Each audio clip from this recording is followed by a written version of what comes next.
मैं बहुत परेशान हो चुका था। मैंने अपनी बीवी का घूंघट उठाकर सोने के कंगन उसके सामने कर दिया और बोला, ये कंगन तुम्हारे हुस्न के आगे कुछ भी नहीं है, मगर मेरे तोहफे को कबूल कर लो। महक ने अपनी जगह से उठकर कहा, रवि, अगर अपनी मुँह दिखाई का तोहफा मैं खुद से मांगूँ तो आप मुझे ला दोगे? मैं हंसकर बोला, क्यों नहीं लाऊंगा।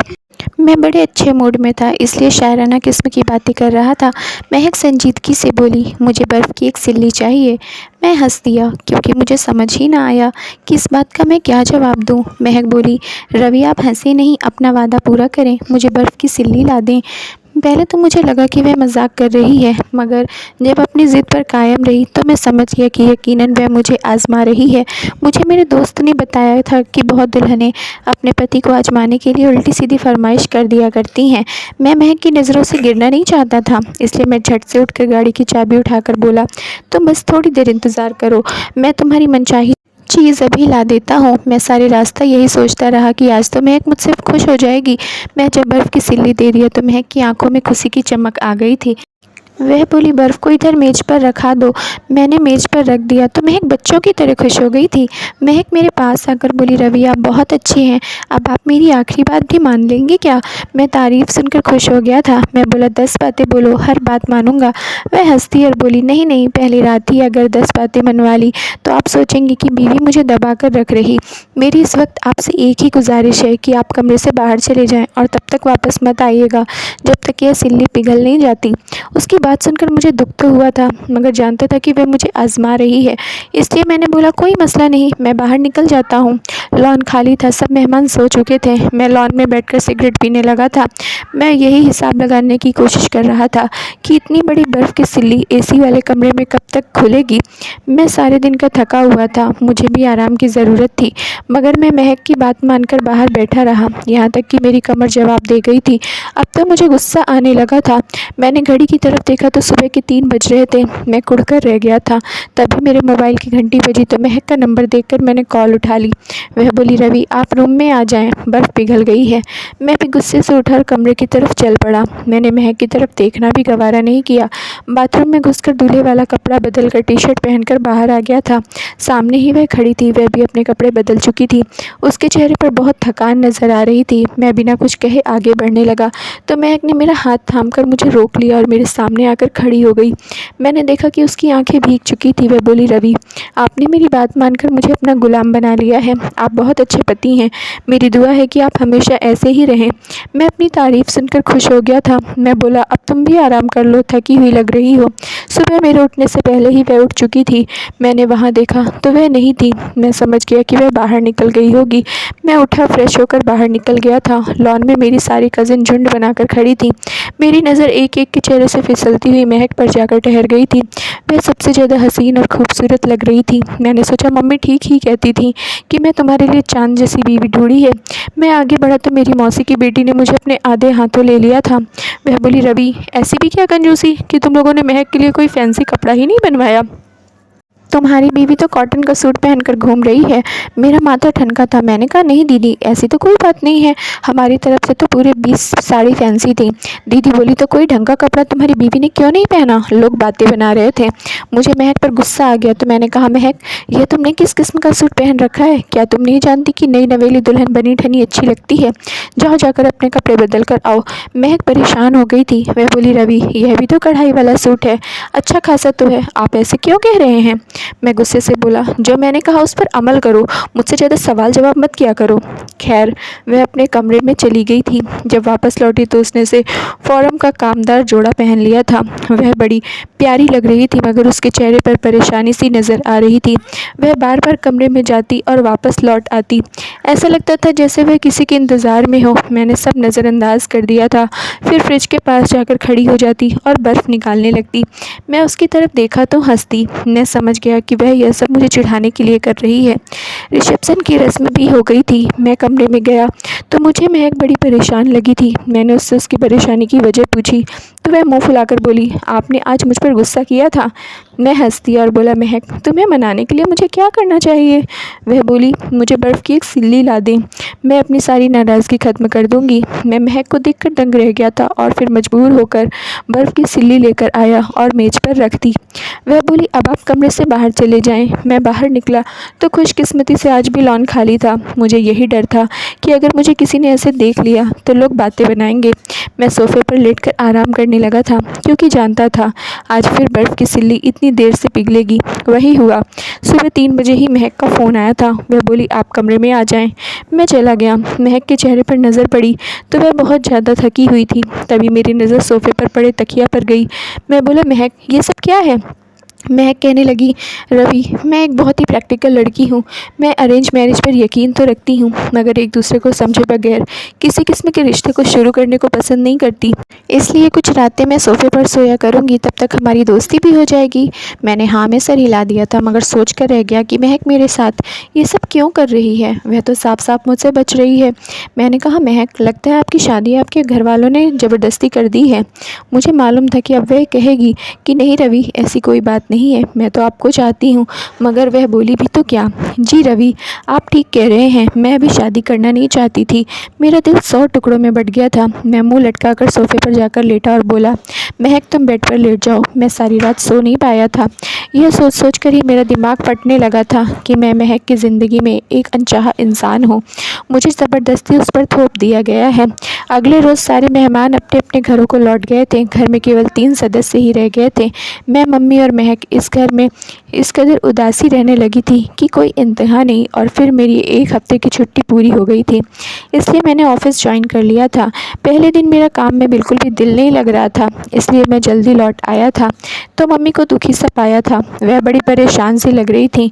मैंने कहा, मम्मी क्या हुआ है आपको? मम्मी रोने लगी और बोली, रवि महक का कुछ पता नहीं है। वह तुम्हारे जाने के बाद घर से निकल गई थी मगर अभी तक लौट कर नहीं आई। मोबाइल भी रूम में छोड़ गई है। मुझे अपना सर चकराता हुआ महसूस होने लगा था। दिल में यही ख्याल बार बार आ रहा था कि कहीं महक मुझे छोड़कर तो नहीं चली गई।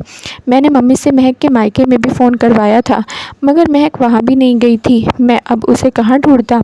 मैं चुप करके वहीं मम्मी के पास ही बैठ गया था। मैंने टीवी लगाकर खुद को सुकून करने की कोशिश की मगर बार बार ध्यान महक की तरफ ही जा रहा था। 2 घंटे गुजरे थे कि कदमों की आहट होने लगी थी। सामने देखा तो महक खड़ी थी। महक के चेहरे पर कई रंग आ रहे थे और कई रंग जा रहे थे। सबसे गहरा रंग डर का था। फिर चेहरे पर झूठ मूठ की मुस्कुराहट सजाकर बोली, रवि आप इतनी जल्दी घर कैसे आ गए? मैं अभी थोड़ी देर पहले ही घर से निकली थी। क्यों मम्मी आप बताएं ना रवि को। मम्मी मेरी तरफ देखकर बोली, रवि बहू आधा घंटा पहले ही गई थी। मैंने भी अनजान बन जाने का नाटक किया था। मैं बोला कहीं जाने से पहले मुझे फ़ोन कर दिया करो, चाहे 10 मिनट के लिए ही क्यों ना जाना हो। वह सर हिलाकर आगे बढ़ गई थी। उसके हाथ में एक थैला था, न जाने उसमें क्या था। वह लेकर कमरे में चली गई थी। उसके जाने के बाद मैंने कहा, मम्मी महक यह सब क्यों कर रही है? क्या वह किसी और को पसंद करती है? मम्मी काँप गई और बोली, नहीं नहीं बेटा ऐसी बात दिल में भी मत लाना। महक का किरदार बिल्कुल पवित्र है। मैं मम्मी को यह सब तो नहीं बता सकता था कि महक मुझे रात भर कमरे से बाहर रखती है, क्योंकि मैं ऐसा मर्द था ही नहीं। मुझे यह बिल्कुल भी पसंद नहीं था कि पति अपनी बीवी की बुराइयां करता फिरे। मैं उठकर अपने कमरे में जाने लगा तो मुझे महक की आवाज़ सुनाई दी। वह कह रही थी कि मोहित तुम्हें भगवान का वास्ता मेरा यह राज रवि को मत बताना। यह बात हम दोनों के बीच में ही रहनी चाहिए। मैं तुमसे मिलने वक्त वक्त पर आती रहूँगी। यह बातें सुनकर मेरा पूरा शरीर काँप उठा था। उसका ऐसा क्या राज था जो वह मुझसे छुपाना चाह रही है? और फिर मोहित कौन था? उससे मिलने क्यों जाती थी? क्या महक के इस बेगाने रवैया के पीछे मोहित ही है? क्या वह मोहित की वजह से मुझे कबूल नहीं कर पा रही? तरह तरह के सवाल मेरे दिल में उठ रहे थे। मैं कमरे का दरवाज़ा लॉक खोल के अंदर चला गया और वह खुद को सुकून करने के लिए लंबी लंबी सांस ले रही थी, दिखावे के लिए मुस्कुरा रही थी। मैंने कहा, तुम्हें नहीं लगता कि हमें हनीमून पर जाना चाहिए? महक जल्दी से बोली, नहीं बिल्कुल भी नहीं, पहले हमें एक दूसरे को समझ लेना चाहिए। मैंने कहा, हम कब एक दूसरे को समझेंगे? सुबह मैं ऑफिस में होता हूँ, रात भर तुम मुझे रूम से बाहर बिठा रखती हो। मुझे तो लगने लगा है मैंने शादी नहीं की बल्कि कोई जुर्म कर दिया है जिसकी मुझे सज़ा मिल रही है। मैं इतना कहकर दरवाज़ा मारकर बाहर निकल गया था। मैंने महक की जो बातें सुनी थी वह मुझे अंदर ही अंदर खाए जा रही थी। मैं बिना मकसद सड़कों पर गाड़ी दौड़ाता रहा। रात 1 बजे घर पहुंचा था। मुझे लगा था कि महक सो गई होगी, मगर कमरे का मंजर देखकर तो मैं हैरान रह गया था। महक फर्श पर बैठी खूब रो रही थी। उसका चेहरा नीला पड़ चुका था।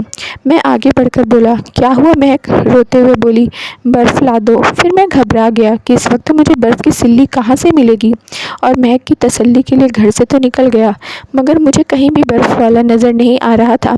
मैं यूं ही वक्त गुजारने के लिए इधर उधर आ जा रहा था, जो मुझे अचानक से एक आदमी नज़र आया। उसके पास बर्फ़ की सिल्ली थी। मैं जल्दी से गाड़ी से उतरा और बोला, यह बर्फ़ बेचोगे? वह बोला, आधी कीमत में ले लो। मैं उस आदमी की मजबूरी समझ चुका था। शायद वह रात तक इसीलिए बैठा था क्योंकि उसकी बर्फ़ नहीं बिकी थी। मैंने उसकी दुगना कीमत चुकाई और बर्फ़ लेकर घर पहुंच गया। महक ने बर्फ़ रखते ही मुझे जल्दी जल्दी कमरे से निकाल कर अंदर से कुंडी लगा ली थी। मैं सोचता रह गया कि महक यह सब क्यों कर रही है। बर्फ़, मोहित और मुझसे दूरी के पीछे क्या राज है। मैंने सोचा कि मैं यह तो मालूम करके ही रहूँगा कि वह सब क्यों कर रही है। मैं मम्मी को सख्ती से चेतावनी करके घर से निकल गया था कि जब भी महक घर से निकले आप मुझे फ़ोन करके बता देंगी, लेकिन मैं इंतज़ार ही करता रह गया, मगर मम्मी का फ़ोन नहीं आया था। मैं शाम को घर लौटा तो मम्मी बोली कि महक आज कहीं भी नहीं गई थी। मैं खुश हो गया था, लेकिन तभी मेरी नज़र मम्मी के पाँव पर पड़ी थी। उन्होंने नई चप्पल पहन रखी थी। कल ही मुझे मम्मी ने कहा था कि उन्हें एक नई चप्पल की ज़रूरत है। मम्मी ने मेरी नज़रों की तरफ देखा तो उन्हें भी अपनी नई चप्पल नज़र आई थी। मम्मी घबरा गई। मैं अपनी बूढ़ी माँ को क्या शर्मिंदा करता, इसलिए उठकर कमरे में चला गया। मैं शाम तक यूं ही लेटा रहा। मैं किचन में थी, मगर उसने मुझसे जाकर मिलना भी गवारा नहीं किया था। रात 8 बजे मैं खाना खाने के लिए गया तो मेज़ तरह तरह के खानों से सजा पड़ा था। महक बोली, रवि आज मैंने बड़ी मेहनत करके आपकी पसंदीदा चीज़ें बनाई हैं। वह खाना लगाकर कमरे में चली गई थी। खाना पड़ा पड़ा ठंडा हो गया तो मम्मी बोली, रवि खाना शुरू करो, बाहू शायद थक गई है, आराम कर रही होगी। मैंने जल्दी से थोड़ा सा खाना खाया और उठकर अपने कमरे की तरफ चला गया। मैंने ज़ोर ज़ोर से दरवाज़ा खटखटाया, मगर फिर भी महक ने 10 मिनट बाद ही कमरा खोला था। मैं गुस्से से बोला, महक क्या खूब इत्तेफाक है, मैं रूम में होता हूँ तो तुम बाहर होती हो, मैं बाहर होता हूँ तो तुम रूम में आ जाती हो। यह किस किस्म का खेल तुमने रच रखा है? तुम सच सच बता क्यों नहीं देती? अगर तलाक चाहिए तो भी बता दो, मैं उफ भी नहीं करूँगा, तलाक दे दूँगा। मुझे वैसे भी शादी ने टेंशन के सिवा कुछ नहीं दिया है। वह एकदम मेरे कदमों में गिर गई और खूब रोने लगी। वह बोली, रवि मुझ पर इतना बड़ा जुल्म मत कीजिएगा, मुझे तलाक मत दीजिएगा, मैं आपके बगैर नहीं रह सकती। मैं एकदम ही पीछे हटा और बोला कि मुझे तो यह लगता है कि तुम मेरे साथ नहीं रह सकती। इतना कहकर मैं बाहर निकल गया। मैं लॉन में बैठा कुढ़ा जा रहा था। फिर एकदम ही मेरे दिमाग में प्लान आया। मैंने सोचा, और कब तक मैं यूं ही जलता रहूँगा, आज तो मैं हर हाल में महक का राज मालूम करके ही रहूँगा। मैंने खुद को नॉर्मल किया और कमरे में चला गया। महक अभी तक बैठी रो रही थी। मैंने कहा, महक मैं माफ़ी मांगता हूँ, अब तो रोना छोड़ दो। वह एकदम ही खुश हो गई थी। वह मेरी तरफ बेयकीनी से देखकर बोली कि आप मुझसे नाराज़ नहीं हैं? मैंने नहीं में सर हिला दिया। फिर बोला, महक आज हम बाहर शहर के लिए चलते हैं, खाना भी बाहर ही खाएंगे, क्या ख्याल है? महक परेशान हो गई थी। मैंने कहा, चलो आज नहीं चलते, फिर किसी दिन जाएंगे, आज मैं बाहर से खाना ले आता हूँ। वह खुश हो गई थी। हम तीनों ने खुशहाल माहौल में खाना खाया था। फिर रात हुई तो मैं कमरे में गया। महक यहाँ वहाँ टहल रही थी। ऐसा लगता था जैसे कुछ कहना चाहती हो, मगर मेरे डर की वजह से खामोश हो। मैंने पूछा, महक क्या बात है, बर्फ़ की सिल्ली ला दूँ? महक की आंखों में एकदम ही खुशी के आंसू आ गए थे। वह बोली, मैं खुश नसीब इंसान हूँ जो आप जैसा पति मिला है, भगवान हम दोनों को कभी जुदा ना करे। मैंने मुस्कुरा दिया और बर्फ़ की सिल्ली ले आया। महक बोली, आज की रात फिर से आपको बाहर निकलना पड़ेगा। मैंने कहा, जो हुक्म आपका। मैं मुस्कुराकर बाहर निकल आया था। अभी यही सोच रहा था कि किस तरह महक का राज मालूम करूं। फिर एकदम ही मेरे दिमाग में ख्याल आया। मुझे कमरे की खुफिया खिड़की का ख्याल आया। मैं उठकर जल्दी से घर की दूसरी साइड पर गया। मैंने धीरे से खिड़की को धक्का दिया तो वह खुलती चली गई। सामने का मंजर देखकर तो मेरी रूह फना हो गई थी। मेरी बीवी का चेहरा नीला पड़ा हुआ था और वह बर्फ़ की सिल्ली पर लेटी हुई थी। कभी बर्फ़ पर हाथ मलती तो कभी बाजू रगड़ने लग जाती थी। उसका यह हाल देखकर मैं डर गया था। मैं भागकर मम्मी के पास गया और बोला, मम्मी आपने मेरे साथ इतना बड़ा धोखा कर दिया, आपने मुझे कैसी बीवी लाकर दी है? मम्मी परेशान हो गई और बोली, हुआ क्या है, कुछ बता तो सही। मैंने कहा, आए और अपनी आंखों से सारा मंजर देख लें। मैं मम्मी को अपने कमरे के पास ले गया। दरवाजे की दूसरी चाबी मेरे पास मौजूद थी, जिसकी मदद से मैंने दरवाज़ा खोल दिया। मैं और मम्मी कमरे में दाखिल हुए तो महक का सच हमारे सामने था। महक हमें देखकर डर गई। मम्मी बोली, महक ये क्या है? महक रोने लगी। लगी और बोली, मम्मी जी यह देखिए मुझे क्या हो गया है, मुझे बहुत तकलीफ़ होती है। फिर महक मेरी तरफ आई और बोली, रवि मैं आपको इसीलिए कमरे से बाहर भेज दिया करती थी, देखिए मेरे पास आपको घिन महसूस होगी। महक ने अपने जले हुए बाजू मेरे सामने कर दिए थे। वह बोली, मेरी टांगें, कमर, बाजू सब कुछ जल गया। रवि बहुत तकलीफ़ होती है मुझे, ऐसी चुभन होती है कि कोई मेरे शरीर में गरम गरम सुइयाँ चुभ हो रहा है। यह सब 6 माह पहले ही हुआ था। मैं नीचे आंगन में काम कर रही थी, ऊपर नौकरानी लगी हुई थी। न जाने उसे क्या हुआ, यह सब कैसे हुआ। उसने हाथ में उबले पानी का भगोना पकड़ा हुआ था, वह उससे छूट गया और उबलता हुआ पानी मेरे शरीर के ऊपर गिर गया। मेरा सारा मांस उतर गया था। डॉक्टरी इलाज से भी कोई फ़र्क नहीं पड़ा, बस इतना हो गया कि दिन अच्छा गुजर जाता है। मैं दवा लगाती रहती हूँ, फिर जो फैंसी कपड़े पहन लूँ तो जख्म फिर से जलने लग जाते हैं। मैं अपनी शादी पर मैंने कामदार कपड़े पहने थे, मुझे बहुत जलन होती थी, इसलिए मैं बर्फ़ की सिल्ली मंगवाती थी। उस दिन भी मैं आपसे छुपकर डॉक्टर के पास गई थी। उन्होंने जख्म की हालत देखी तो मुझे प्लास्टिक सर्जरी की सलाह दिया था। मेरे कज़न ने मुझे अस्पताल में देख लिया तो उसने मुझे धमकी दी थी कि वह सब कुछ आपको बता देगा। मैंने उसे पैसे का लालच भी दिया कि वह आपको मेरा राज ना बता दे, मगर वह चाहता था कि आपके सामने हकीकत रख दे, जिससे कि आप मेरा इलाज करवा दें। मगर मैं डरती थी कि कहीं आप मुझे छोड़ ना दें। अब मैं आपके सामने हूँ, चाहें तो मुझे धुतकार दें या फिर अपना लें। महक की तकलीफ़ देखकर मेरा दिल सहम सा गया था। वह मासूम सी लड़की जाने किस दर्द से गुजर रही होगी। मैंने कहा, मैं तुम्हें छोड़ने का सोच भी नहीं सकता, तुम फिक्र ना करो, तुम बहुत जल्दी ठीक हो जाओगी। मैंने डॉक्टर से महक की पूरी जांच करवाया तो उसने भी प्लास्टिक सर्जरी की ही सलाह दिया था। आज मैं महक की सर्जरी करवा कर अस्पताल की बेंच पर बैठा हूँ। सर्जरी कामयाब हो चुकी है, मेरी आंखों से खुशी के आंसू बह रहे हैं। धन्यवाद दोस्तों, उम्मीद करती हूँ आप लोगों की स्टोरी पसंद आई होगी, तो प्लीज़ जल्दी से लाइक कर दीजिए और चैनल पर नए हैं तो सब्सक्राइब कर लीजिए। और हाँ, अपनी राय हमें कमेंट बॉक्स में ज़रूर दीजिए। बाय, मिलती है नेक्स्ट वीडियो।